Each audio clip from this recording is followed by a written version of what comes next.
Selamat mendengarkan podcast ini. Shalom Bapak Ibu Saudara yang dikasihi Tuhan. Firman Tuhan pada hari ini 12 Juli 2022 bertema membangun persahabatan dengan Allah. Sejatinya kita harus akui bahwa kebanyakan kita belum mempunyai dinamika yang benar dalam berurusan dengan Allah. Karena pengaruh dunia yang sudah begitu kuat, maka kita harus berjuang terus. Apalagi dengan adanya teknologi yang canggih. Misalnya gadget yang kita miliki yang isinya bisa bermacam-macam. Sebagai seorang hamba Tuhan yang baik, yang benar, dan mau diurapi Tuhan, kita tidak akan membuka tontonan apapun kecuali khotbah yang di mana di situ Tuhan berbicara.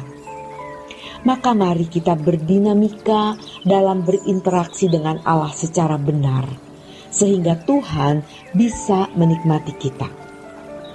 Sejatinya Allah tidak bisa disenangkan dengan apapun, karena Dia bisa berbuat apa saja. Tetapi kalau ada makhluk ciptaan yang memiliki kehendak bebas, di mana Dia bisa taat, tetapi Dia juga bisa tidak taat. Dia bisa mengabdi, tetapi Dia juga bisa memberontak.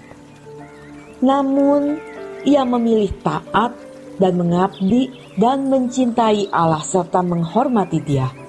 Maka hal ini akan membahagiakan hati Tuhan, menjadi kesukaan hati Tuhan. Dinamika hidup dalam bergaul dengan Allah. Jika sampai terbangun, maka kita bisa merasa tidak membutuhkan apapun. Kita bisa menjadi orang yang tahan menghadapi segala keadaan, sehingga kita menjadi kuat. Kita akan memiliki sukacita yang tidak bisa dimengerti orang. Namun biasanya, keluarga dekat dan sahabat yang tidak takut akan Tuhan bisa mendistract kita. Maka kita harus duduk diam di kaki Tuhan untuk membenahi hidup kita. Khususnya bagi para hamba Tuhan, kita harus punya waktu untuk duduk diam di kaki Tuhan, sehingga bisa menerima pesan-pesan dari Tuhan. Kita bisa belajar bagaimana seorang Henokh bergaul dengan Allah, sehingga Allah tidak mau berpisah dengan pribadi atau sosok ini. Pada zaman sekarang, di tengah-tengah dunia yang sudah rusak dan bejat, di mana semua diarahkan untuk berdinamika dengan dunia, kita memilih sebaliknya, yaitu berdinamika dengan Allah. Betapa berharga dan bernilainya kita. Bapak Ibu, di dalam Alkitab kita menemukan orang-orang yang menarik hati Allah, seperti misalnya Daud. Walaupun Daud juga tidak luput dari kesalahan, tetapi hatinya mengasihi Allah. Nuh juga mendapat kasih karunia. Dia benar di mata Allah karena menjauhi kejahatan. Karena keadaan itulah dia bisa bergaul dengan Allah.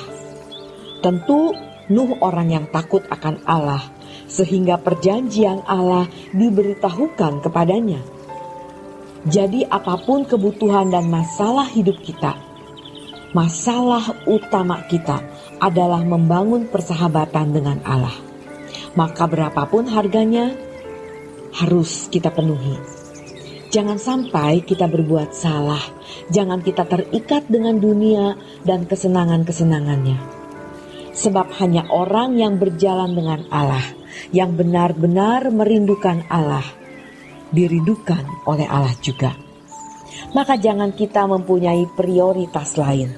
Satu-satunya dunia kita hanyalah Tuhan. Kalau seseorang sejak muda memiliki dinamika bergaul dengan Allah, pasti hidupnya akan luar biasa. Dia gak akan bicara tentang jodoh, rumah, uang. Karena itu hal yang tidak prioritas. Jangan mengotori pikiran kita. Seharusnya kita jangan melihat apa yang tidak patut kita lihat. Jangan mendengar apa yang tidak perlu kita dengar, termasuk percakapan yang sia-sia. Kita harus tegas untuk menjaga hidup kita. Sebab kalau pikiran kita rusak, setan akan mudah memengaruhi kita. Maka perhatikan dengan seksama cara kita menggunakan media sosial. Kita harus berhati-hati. Media sosial bisa dipakai Tuhan, tetapi sekarang ini ironis justru lebih banyak dipakai oleh setan. Dan kalau kita ceroboh dalam menggunakannya, kita akan merusak dinamika hidup kita dalam bergaul dengan Allah. Isi jiwa kita dengan kebenaran yang murni. Sebab kalau jiwa kita lengkap oleh kebenaran-kebenaran firman, baru kita bisa berkata, hanya Tuhan yang kubutuhkan. Tetapi kalau jiwa kita belum lengkap, belum utuh, belum dewasa, karena belum mengonsumsi banyak kebenaran, sehingga belum terbangun sirkuit pengertian yang benar dalam nalar pikiran kita, maka kita masih merasa membutuhkan yang lain. Bapak Ibu, seharusnya berapapun harganya, kita harus bertekad untuk memiliki dinamika hidup bergaul dengan Allah. Jangan melakukan apa yang tidak perlu kita lakukan. Bergaulah dengan orang yang bisa memberikan impartasi spirit yang baik sebelum waktu hidup kita usai. Karena setiap kita memiliki deadline, memiliki batas waktu, dan kita tidak tahu kapan berakhirnya. Maka sebelum waktu hidup kita berakhir, kita harus sungguh-sungguh menemukan dinamika hidup bergaul dengan Allah secara benar. Khususnya bagi Bapak Ibu para pendeta, juru bicara Tuhan. Jangan kita hanya menyampaikan apa yang dibaca di buku. Tentu apa yang dibaca dan dipelajari itu yang kita sampaikan. Tetapi bagian yang mana dan dengan cara bagaimana? Dengan pemilihan kata dan kalimat yang bagaimana? Hal itu haruslah Roh Kudus yang memimpin. Supaya pendeta, juru bicara, pembicara dapat menjadi juru bicara Tuhan yang benar. Setiap kita harus selalu mengandalkan Roh Kudus, agar hidup kita dapat diproses untuk mengalami dinamika yang benar dalam bergaul dengan Tuhan. Bapak Ibu, jadi apapun kebutuhan dan masalah hidup kita, masalah utama kita adalah membangun persahabatan dengan Allah. Demikian firman Tuhan untuk hari ini. Tuhan Yesus memberkati.